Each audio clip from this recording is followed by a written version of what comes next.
Hello everyone, welcome back to the Zach F1 channel, and in today's video we are going to be doing an F1 fantasy video looking ahead to the Austrian Grand Prix. And remember, it's a big one because it is a sprint race, so lots to cover. Just before I get into the video, I should say this video is going to be split up to two parts. One part talking about the key topics and the team selections, and then the other part talking about chips that will come up tomorrow, because there's a lot of talk about what chips you should be using next weekend. However, let's have a look at how well my team did in Spain, back up to the top 1,500 in the global leagues, which is very nice to see. Of course, we have Lando, who really carried this team. I was very much an advocate for people bringing in Lando because I knew, even though sometimes it's not fair, and I agree this time it's not fair, him getting driver of the day, he will get it most times if he just comes second to Verstappen. So when I saw he got pole, it was pretty much certain he was getting driver of the day. But the rest of the team was all right. Would have actually been better to have Hamilton over Sainz, or funnily enough, Red Bull and no second premium driver, potentially like Alonso. But overall, pretty much as happy as I can get about this week. So let's get straight into what you should know for the Austrian GP. So the first thing we need to talk about is if Ferrari is still an option, because this is 2 weeks in a row now where McLaren have scored more points, Mercedes have scored more points, and Red Bull have scored more points. And basically, since Monaco, where have they been? Nowhere, really. Even in a race where potentially Leclerc with a few more laps could have got Russell, I think he would have got him with one more lap, they were just nowhere with the race pace. And everyone, and me included, keep saying, oh, but the race pace is going to get better, so they'll overtake them. I keep on not seeing it. So at this rate, it's getting to the point where we could be looking at McLaren and Mercedes builds, or even reverting back to the Red Bull McLaren builds with one of the bigger drivers such as Norris, such as Verstappen, as these teams are getting you just as many points because Ferrari aren't getting you enough points anymore. However, after all of the points talk, I will say they still are one of the better teams to get the 1 million increase. Obviously, they're below 25 million, so they've still got that budget asset to them.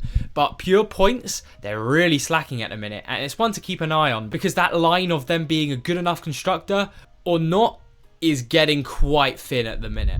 Then we need to talk about a driver, and his name is Lando Norris. Like I said in my intro, he's basically a must these days. Now, obviously, you take everything I say in this video slightly with a pinch of salt, because we always wait to see what happens in the sprint qualifying, especially when it's a sprint race weekend. Remember, the deadline's after sprint qualifying, so you can sort of see who looks good. However, in most instances, Norris looks the best for driver of the day, getting at least second place, and that's enough to beat Verstappen on points. We saw it this weekend, and we saw it at most weekends, even when he doesn't get fastest lap. So keep an eye on that. However, Lando Norris looking like a must again in Austria. He always does well there as well. Then I talked about this a little bit in the other points, but Red Bull is back in the limelight. So last weekend, I said it wasn't good enough having Red Bull as constructors.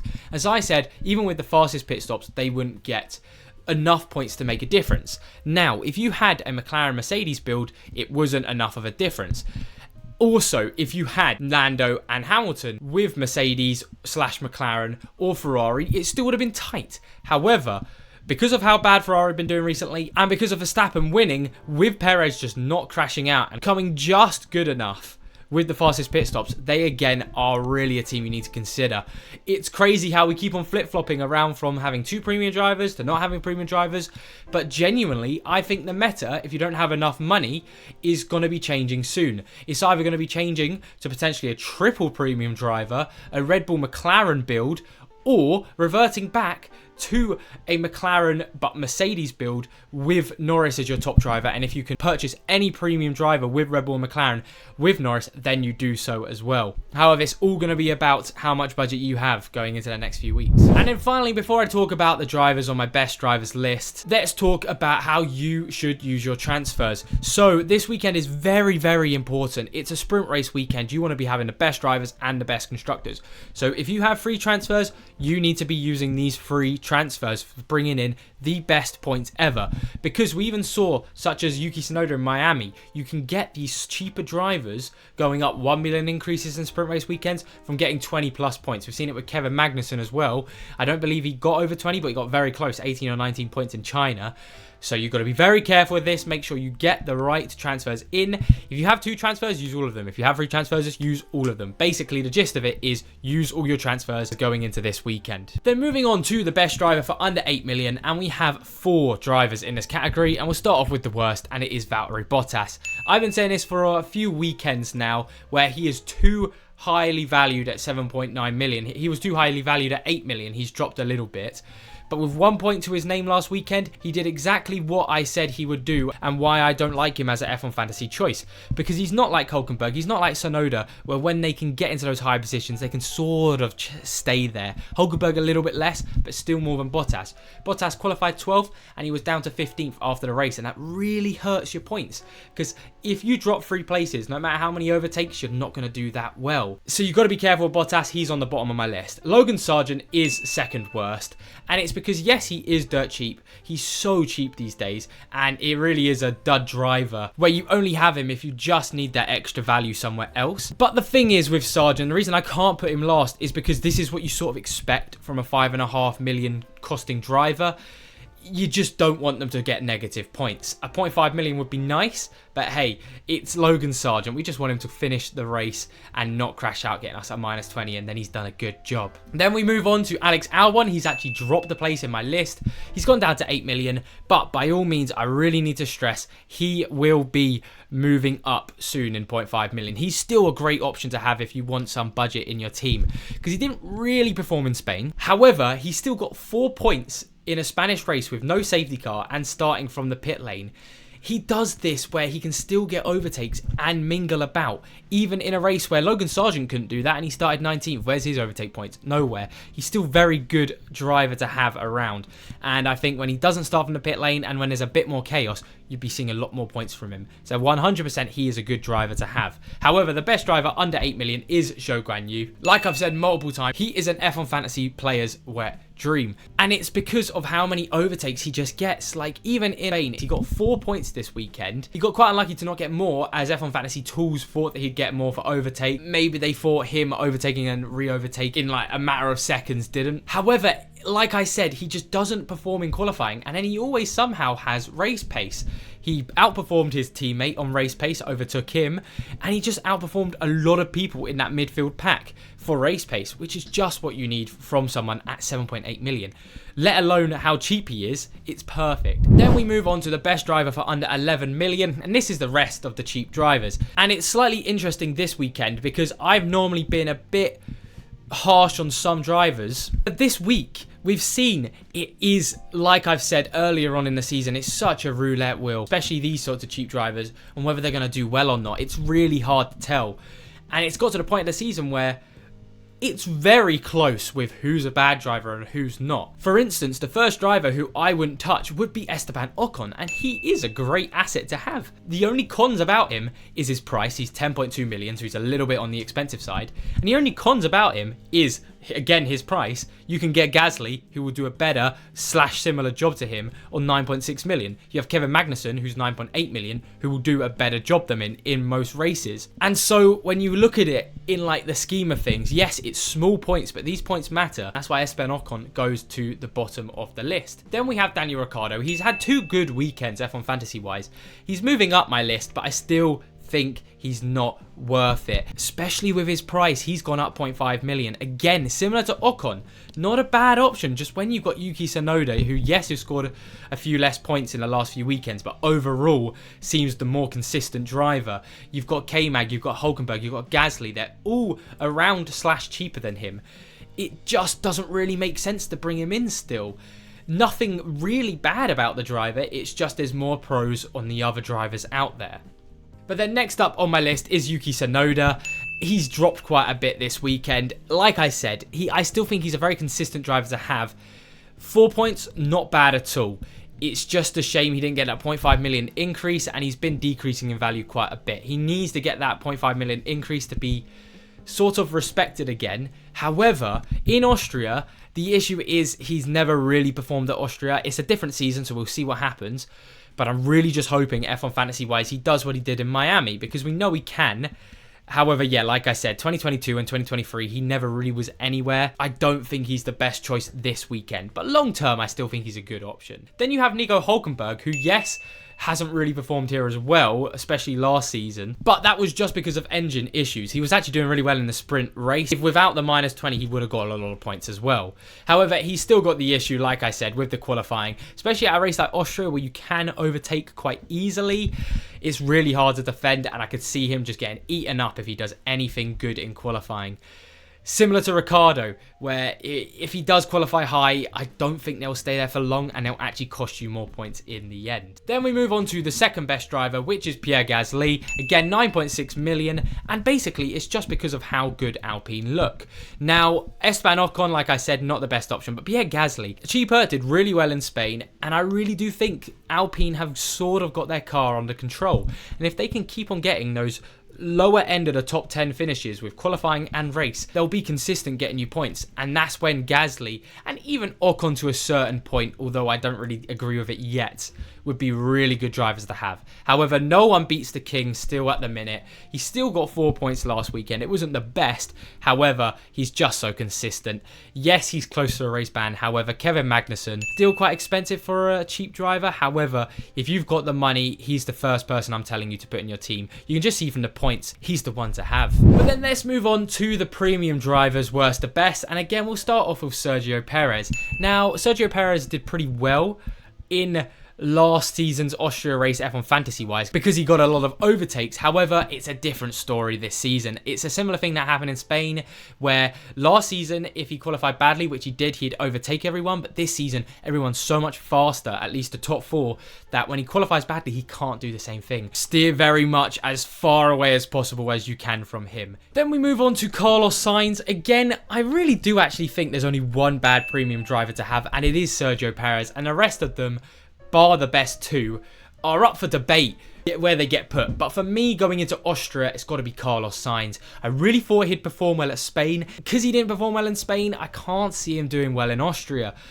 Yes, if the Ferrari looks fast, might be a different story. But even after doing so well in the practice sessions, Leclerc still looked like the better driver. So that hope that Sainz could get a good increase or do well just really isn't there anymore. And like I said, not a bad option, but by far not the best. Then you have George Russell, and again, he's actually done really well recently. Kind of bottled a race win in Canada. However, in Spain, he got into P1. The issue with him is his qualifying. Normally he does too well and then drops off. Again though, in the race, he got overtaken. Yes, Hamilton, it was strategy wise. Just do think again, not a bad option. Just when you have Lewis Hamilton as an option, it's just a better choice, and I don't think double Mercedes is the way to go. So that's why he's lower down the list. Then you have Charles Leclerc up next. Again, like I said, the better Ferrari to have by the looks of things, sadly, because he is more expensive. However, I still wouldn't put him at the top anymore because yes, he can build up your budget. However, with Mercedes looking faster, McLaren looking faster, and Red Bull looking faster, it's kind of an issue right now having any of the Ferrari drivers, even their constructor. And then we move on to Hamilton, who is first place of the non-premium drivers. That's because, yeah, his performances of recent have been outstanding. As we all know, he's great in the races. He gets lots of overtakes done. He tends to perform better in the races, which we love F1 fantasy-wise. And he qualifies worse most of the time. He actually qualified well in Spain, but he still got those overtake points. He did really well. He didn't really stick with Norris or Verstappen, however, did well on his own sort of pace, got that podium, and I really do think he is the best driver now to have as your second premium driver. Even first premium driver at a point where you still want to get those budget increases from a driver that's below 25 million. And then for anyone wondering, the top two obviously are Verstappen and Lando. Lando, of course, though, is the better option right now, like I've said, because of Drive of the Day. He still outperforms Verstappen even when Verstappen wins the race. Verstappen, by all means, is not a bad option. However, you need to have your budget right, and I think it's still better to have Norris plus a second premium driver than Verstappen and 4 cheaper drivers. Then we move on to the constructors, and it's always pretty easy talking about the constructors because it's everyone who's in the top 4 and then no one else. Anyone below the top 4, don't go near. Red Bull are back into the light. However, Ferrari a bit more shunned into the background. So my top 2 still are to have Mercedes and McLaren because those two look the most consistent with having 2 premium drivers. then Red Bull, then Ferrari. Ferrari really need to pull their socks up. Then we move on to the most crucial part of the video, and that is the team selections. So we'll start off with the most common build, which is still a very good build to have, and it's the 2 premium drivers. However, I really do think it's now moved to basically having the building blocks of either this, for if you can only afford Lando Norris as your top premium driver, as you really need to have either Norris or Verstappen in your team at minimum. It's a team at its minimum that will cost you 116.5 million, which is very doable for a lot of people. That is why it's a very good team to jump on right now, with Ferrari sort of not being there. However, basically it's about having the right 2 premium drivers with the right 2 constructors. Now, if you have more money that you need to spend, then you could easily build up your cheaper drivers. You could easily do something like this: Sargent to Hulkenberg, and then Bottas to Tsunoda. And if you have a little bit more, you could easily do Tsunoda to Magnussen. And then also, if you still have more money you could play around with, you could also build a team like this. Now, the issue with this team is, of course, Verstappen is very expensive, so it's only for anyone who has over 120 million plus. Now, you could also build something like this, which is where you also have Lando Norris. I'd recommend then you look at your constructors, as if you can afford to have Verstappen Norris, then you can also move down to the Mercedes Ferrari builds. But that is really if you're on the cusp of bringing in Verstappen and Norris. But right now, those 2 are bringing in so many points to your team. If you can bring them in, even with the cheapest drivers like I'm showing right now, it is worth it. Then again, for any single premium driver builds, it's going to have a team something like this. However, it's very contradicting itself, because yes, it's only 109.8 million with the starting team, obviously with the 4 cheapest drivers you can have. I'd very much recommend not having the 4 cheapest drivers, and I'll show in a second what drivers I'd rather choose. However, it's very much for if you just want to have Red Bull. Now, the issue is, as I'm showing, there's 1 driver slot left. If you have this team, you can only really have Norris plus a cheaper premium driver. And still to this day, I think having even someone like Norris plus, let's say, Russell with Red Bull and McLaren is still worse than having them with McLaren and Ferrari. But again, this is only for anyone who has really high team value.